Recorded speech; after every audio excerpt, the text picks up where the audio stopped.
Ever feel like, your brain just won't quit with the commentary? Oh, absolutely, yeah. Like it's running its own little inner podcast 24/7 nonstop. Yeah. I think we all have those moments where it just doesn't quit. Right. Yeah. Well, get this, a new study just came out, and it turns out all those inner dialogues, those little chats we have with ourselves, they have a huge impact on us. Yeah. Use. On everything from how well we focus Right. to resisting that extra slice of cake. I Oh, mean, especially that. it's a struggle. We're talking self-talk, mindfulness, self-regulation, the whole shebang. It's all connected. You are here for the deep dive. It's all connected in ways we're really just beginning to understand, I think. And this study, published in Behavioral Sciences, Yeah. took a really fascinating look at how all these pieces of our inner experience relate to each other. Yeah, it's true. It's like they're putting together this puzzle, but instead of cardboard pieces, Right? it's our thoughts. That's us. It's our feelings, yeah.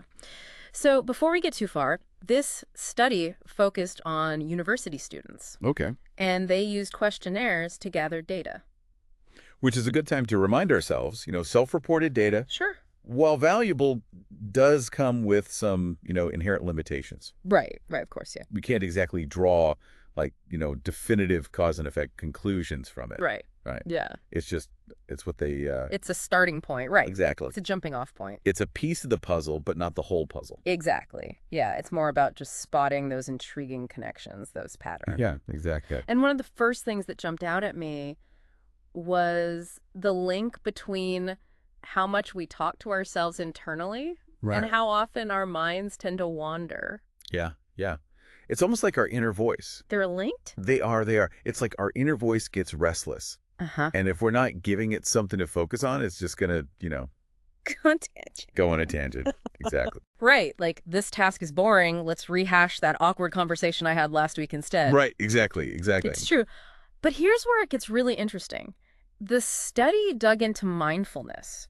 Okay. And they actually distinguished between two key aspects of it: mindful awareness Okay. and mindful acceptance. And they found distinct relationships between those types of mindfulness and the amount of self-talk that people reported. Okay, so break it down for us. Okay. What's the difference, and how do they each tie into, those inner conversations we're having? So mindful awareness Yeah. is basically about noticing your thoughts and surroundings in the present moment. Okay. It's like tuning into your own internal radar. Got it. So, paying attention, basically. Exactly, yeah. Yeah. Just paying attention. And the study found that the more self-aware someone was, the more self-talk they reported. So the more aware you are, the chattier your inner voice is. It seems that way, yeah. That's kind of counterintuitive, isn't it? It is interesting, isn't it? Yeah. It suggests that simply being more aware of your thoughts without any judgment might actually increase your internal chatter, at least, in the short term. Huh.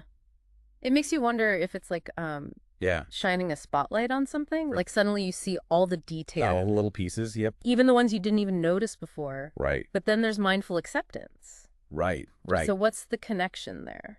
So mindful acceptance, that's more about,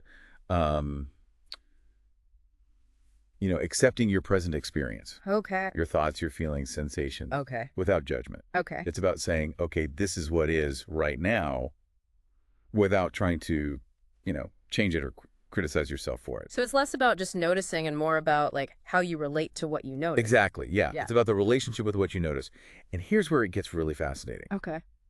The study found that the more self-accepting someone was, the less self-talk they reported, Oh, wow. particularly self-criticism. Wow. So it's like accepting yourself might actually quiet that inner critic down. That's huge. It's huge. Tell me more about that. It really is. It's like that old saying, what you resist persists, right? Right. Like when we try to push away those difficult thoughts or feelings. Right. They come back stronger. They just get louder. Yeah. Yeah. So by accepting them, we're kind of creating space for them to fade into the background a little bit.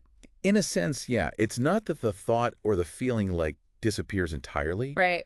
but our relationship to it shifts. Okay. We stop seeing it as this threat, this big thing. Yeah. And we start to see it as, well, this is just part of my experience right now. Right. Just a thought, just a feeling. Okay, so we've got this connection between self-talk, mind wandering, and these two kind of flavors of mindfulness. Right. What about self-concept clarity? How does that fit into this puzzle? Yeah. So self-concept clarity, it's essentially, how clear and stable our sense of self is. Okay, got it. And the study found that people who reported less frequent self-talk, they tended to have higher self-concept clarity. Okay. So the less they were kind of, chatting with themselves internally, Right. the more solid their sense of self was. Yeah. It's interesting. That's interesting. Like those who, have a strong sense of who they are, Uh-huh.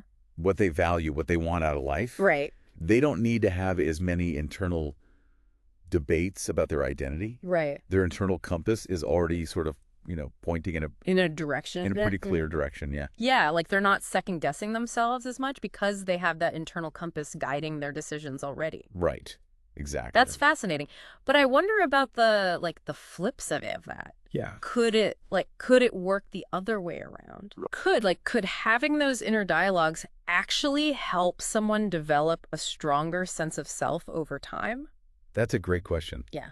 And, the study doesn't give us a definitive answer on that front. Of course not. Right. It's complicated. It's a bit of a chicken and egg situation, Yeah, right? right. Exactly. We don't know if having that clarity kind of leads to less self-talk or if less self-talk somehow contributes to a clearer sense of self. Right. So it could go either way. Could go either way. Yeah, I'm thinking about those times when, I've really wrestled with a decision. Right. Or really tried to figure out my feelings about something. Yeah. And it's sometimes those internal debates, while maybe not always fun, Right. they have helped me gain clarity in the long run, you know? Absolutely. Yeah, it's like we're trying different perspectives for size, right? Yeah. We're testing out different versions of ourselves in the safe space of our own minds. Right, exactly. And that process of exploration, that can be really valuable for solidifying our understanding of who we are and what we want. Exactly. It's not about silencing our inner voice altogether. Right. It's maybe about making sure it's a productive conversation. Right. Rather than just a constant loop of self-doubt. Exactly. Yeah. Now, I'm sure our listeners are, wondering about the self-regulation piece of this puzzle. Right. Of course. Yeah. After all, who isn't interested in, improving their ability to manage their impulses, Totally. stay focused, Yeah. achieve those goals. Right. Who doesn't want that? Yeah. Right. And that's where things get, even more interesting. Yes. Because the study found that it's not just about how much we talk to ourselves internally, Right. but the content of those conversations. That really matters. The quality of our self-talk, so to speak. Yes, exactly. You mean whether it's, encouraging or critical, helpful or hurtful? Exactly. The study looked at, different sort of flavors of self-talk. Okay. Social assessment, Right. Replaying conversations in your head, self-reinforcement, self-criticism, self-management. Okay. And they found some intriguing variations in how these types of self-talk related to things like mind wandering and, of course, self-regulation. Okay, so spill the tea. What kind of self-talk seems to be the most helpful, especially when it comes to resisting that second slice of cake or powering through a tough workout? Well, the study itself didn't definitively answer that question. Okay. More research is definitely needed to, really pinpoint the most effective types of self-talk for different situations. Of course. There's never one size fits all answer when it comes to the human mind. Yeah, right? exactly. Equal complicated. But, based on these findings and just, kind of the broader understanding of self-talk, it seems like a supportive and encouraging inner voice is likely more beneficial than, a critical one. Yeah.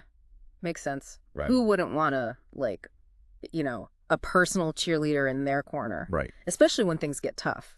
Right. It's like having a coach in your corner, Right, exactly. pushing you to be your best self instead of that inner critic that's just constantly pointing out your flaws. Exactly. And this is where, mindfulness, particularly that mindful acceptance we talked about, comes back into play. Right. Because if you can accept yourself, flaws and all, it's easier to be kinder to yourself in those moments of struggle. Precisely. And remember, the study found that people who reported those higher levels of mindful acceptance, that non-judgmental observation of their thoughts and feelings, right, they also tended to report less self-criticism.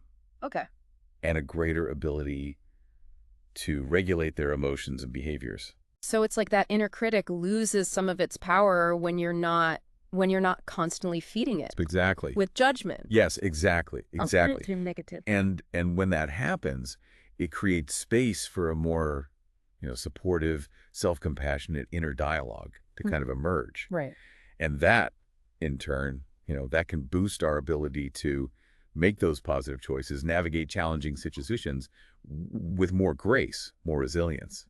Okay, so let's bring it all together for our listeners. Okay. What's the big takeaway from all of this? Well, I think the key message here is that these, seemingly separate aspects of our inner experience, right? Our self-talk, our mindfulness practices, our self-concept clarity, our ability to regulate our emotions, our behaviors, Right. they're all intricately interwoven. They're all connected. They are. Yeah, it's like a system. It is. It is. And by understanding those connections, I mean, we can start to like work with them more consciously Right. to create positive change in our lives. Precisely, yeah. Yeah.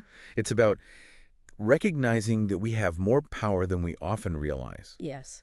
to shape our inner world and, by extension, our outer world Right. through the way we relate to our thoughts, our feelings, and our experiences. I love that. So if you find yourself, caught in that loop of negative self-talk Yeah. or struggling to manage those inner critics, Yeah. remember this research. Remember what it reveals about the power of mindful acceptance, self-compassion. Absolutely. And remember, it's a journey, not a destination. Right. Be patient with yourself. Practice those mindfulness skills. Yeah. Over time, you might just find that you're able to transform those inner conversations into a source of strength and support Yes. rather than a source of stress and self-doubt. Beautifully said. And as you go about your day, here's something to ponder.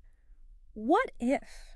What if simply changing the way you talk to yourself could actually change the way you experience the world around you? Something to think about.